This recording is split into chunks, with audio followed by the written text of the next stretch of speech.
Area of triangle. Class 10th में area of triangle का formula लिखवाया गया था। एरिया ऑफ ट्रायंगल के अलग अलग फार्मूले हम लोग याद करते हैं, लेकिन जब तीनों वर्टेक्स पता हो तो उसके लिए अलग फार्मूला होता है। x1 y1, x2 y2 और x3 y3। Area of triangle ABC is equal to 1/2 x1 y1 1, x2 y2 1, x3 y3 1। और हमने इस तरीके से रट्टा नहीं मारा था क्लास 10th में, याद करो। ये फार्मूला इस टाइप का था, बस केवल C1 के अलोंग एक्सपैंड करवा दो। C1 के अलोंग बोलो, x1 रोका तो ये हटा, ये हटा, तो कितना आ जाएगा y2 minus y3 plus x2। देखो x2, अब यहाँ पे x2 का जो साइन है वो माइनस होता है, लेकिन मैं जबरदस्ती प्लस कर रहा हूं। चलो ठीक है, माइनस कर लेते हैं। ये लो, x2 की वजह से ये हटा, ये हटा, क्या बचा y1 1 y3 1। बोलो कितना आएगा y1 माइनस y3। अच्छा, अगर मैं इसको उल्टा कर दूं तो ये प्लस हो जाएगा, मतलब ये y3 पहले और y1 बाद में, प्लस x3। देखो ये x3, ये हटा, ये हटा, कितना आएगा y1 माइनस y2। तो सेम यही चीज हमने 10th में रट्टा मारा था, नोट कर लो इसे। बाकी वही सारे नियम कि अगर ट्रायंगल मान लो ABC कोलिनियर हो जाए तो area of triangle is equal to 0 कर लेंगे। Triangle ABC is equal to 0, then क्या, देन बोलो ABC आर कोलिनियर। और ये कोई नई बात नहीं है, पुरानी बात है। अगर एरिया ऑफ ट्रायंगल ABC 0 हो जाए तो हम बोल सकते हैं कि ABC are collinear.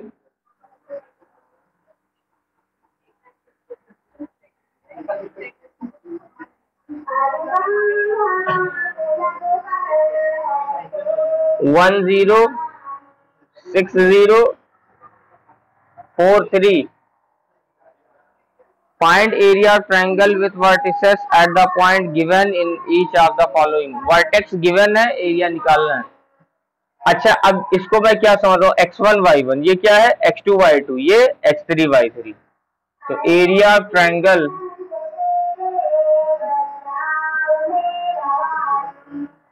Is equal to formula क्या, 1/2 x1 y1 1, x2 y2 1, x3 y3 1,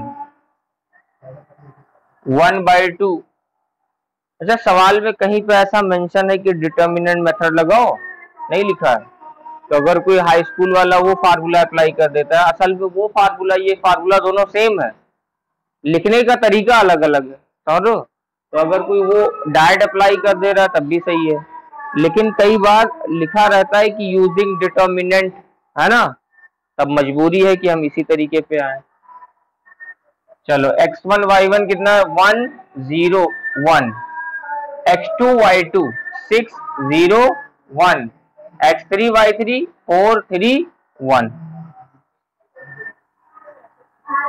1/2। चलो एक्सपैंड करवाओ। अब देखो, जरूरी नहीं कि C1 के अलोंग एक्सपैंड करें, जिसके भी अलोंग एक्सपैंड करना हो कर सकते हो। मुझे तो लगता है कि C2 के अलोंग कर देना चाहिए, बहुत बढ़िया रहेगा, क्योंकि C2 पे 2 0 है, समझो। तो इसके हिसाब से किया गायब, इसके हिसाब से किया गायब, कौन बचेगा, इस 3 के वजह से बचेगा। अब 3 का साइन कैसा है, नेगेटिव है। देखो ये प्लस है, ये माइनस है, ऐसे देख लो, प्लस माइनस, और अगर माइनस तो ये प्लस और ये minus.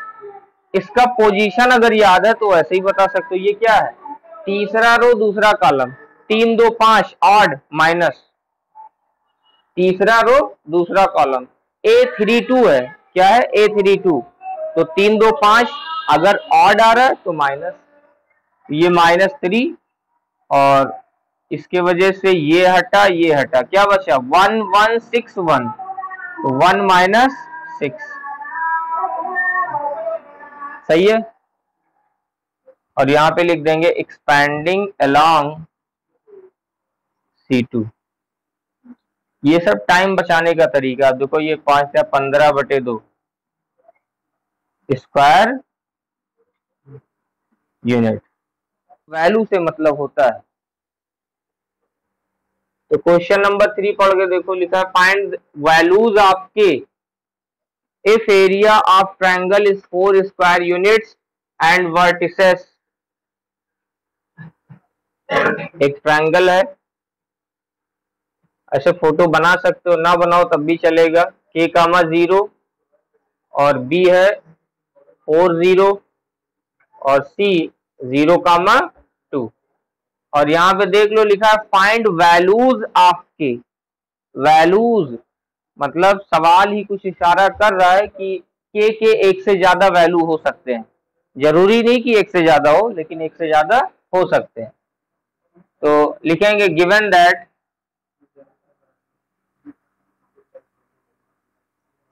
Area of triangle ABC is equal to कितना 4 स्क्वायर यूनिट, इतना ही है ना।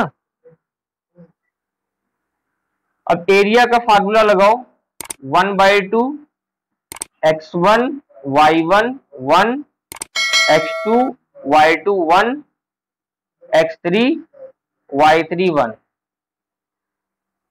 अच्छा, जो तरीका मैं लगाने जा रहा हूं ये गलत भी हो सकता है, क्योंकि area of triangle ABC 4 square unit है, तो हो सकता है कि मॉड लगा के वो 4 स्क्वायर यूनिट आया हो। मान लो कि नहीं इस बात को, हो सकता है कि -4 आया था और उसको +4 बनाया जबरदस्ती, ये बोल करके कि area can not be negative. तो दो पॉसिबिलिटी है, कभी भी अगर एरिया गिवन में है तो सोचना वो +-4 है, समझो। तो या तो पहले से यहाँ पे +-4 लगा के चलो, या फिर पहले एरिया ऑफ ट्रायंगल ABC निकाल लो। गिवन दैट ना लिखो, area of triangle ABC 1/2 x1 y1 1 x2 y2 1 x3 y3 1 1/2 values बोलो, k0 1 4 0 4 0 1 0 2 1। चलो एक्सपैंड कर लो, अब इसमें क्या रखा है, किसके अलांग कर रहे C2, और ये कैसा है निगेटिव -2, तो इसके वजह से ये हटा और बचा K1 4 1 K -4, 2 से 2 कट गया, तो ये बचा -K+4। कितना नोट करो पहले,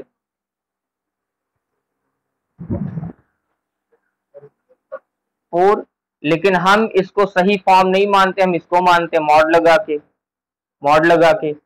अब कोई सोचे कि मॉड यहीं पे अगर लगा दें अचानक से, तो ये भी गलत बात है कि अचानक से मॉड कहां से आ गया।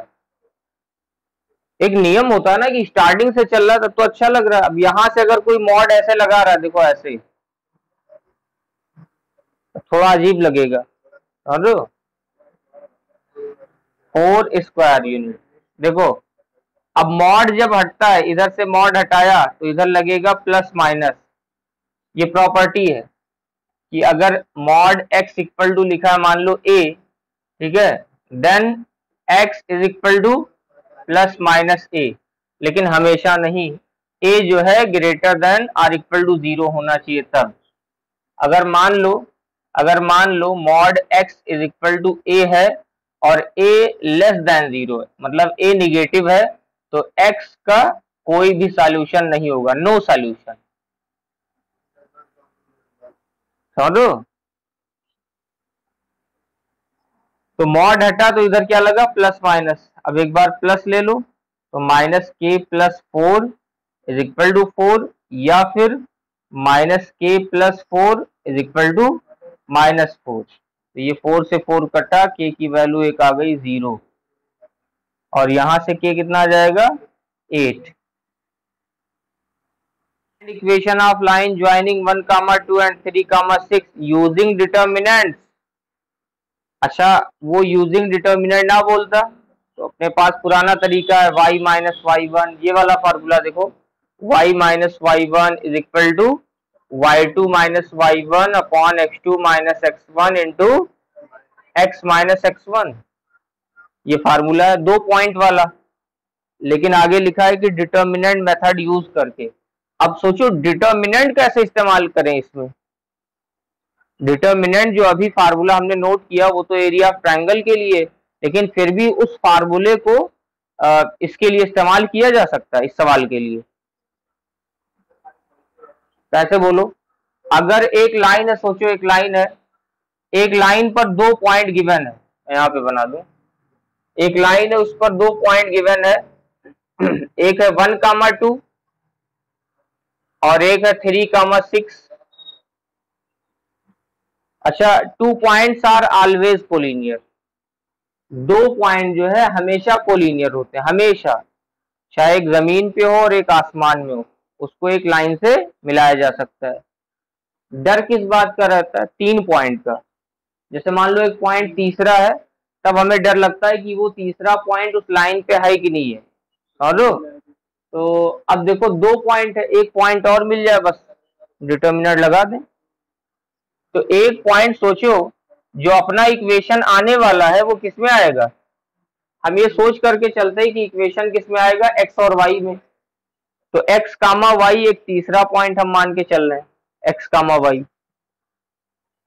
समझ पा रहे हो? क्योंकि इस लाइन का जो इक्वेशन होगा लगभग ऐसा होगा, a x plus b y plus c is equal to 0।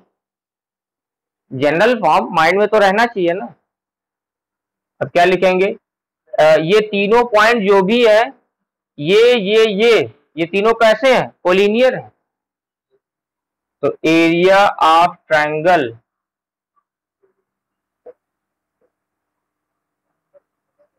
ABC is equal to 0। इस फोटो के हिसाब से area of triangle ABC is equal to 0। क्या बोल करके? कि ABC are collinear.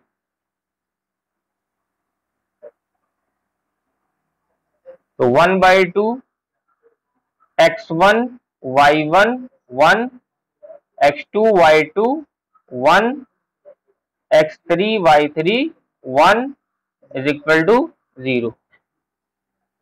1/2 x1 y1 कितना है? 1 2 1 3 3 6 1, फिर xy 1 इज इक्वल टू 0। 1/2, इस 1/2 को उधर भेज दिया गायब। सही है? ये इसी स्टेप में गायब कर देते हैं ऐसे। ये 2 जो है उधर गया, 0 से मल्टीप्लाई होकर के गायब हो जाएगा। एक्सपैंड कर लो अब। तो मैं R1 के अलॉन्ग करने जा रहा हूं, देखो। तो 1 के हिसाब से ये हटा, तो 6 माइनस वाई, फिर -2, ये हटा, 3 माइनस एक्स और प्लस 1, ये हटा, 3y minus 6x is equal to 0। 6 minus y minus 6 plus 2x plus 3y minus 6x is equal to 0। तो 2x और माइनस 6x कितना? -4x। ये कितना? प्लस 2y और 6 तो कट गया ना, इज इक्वल टू 0। अब -2 से डिवाइड कर दो, तो ये हो जाएगा 2x minus y is equal to 0। और यही अपना इक्वेशन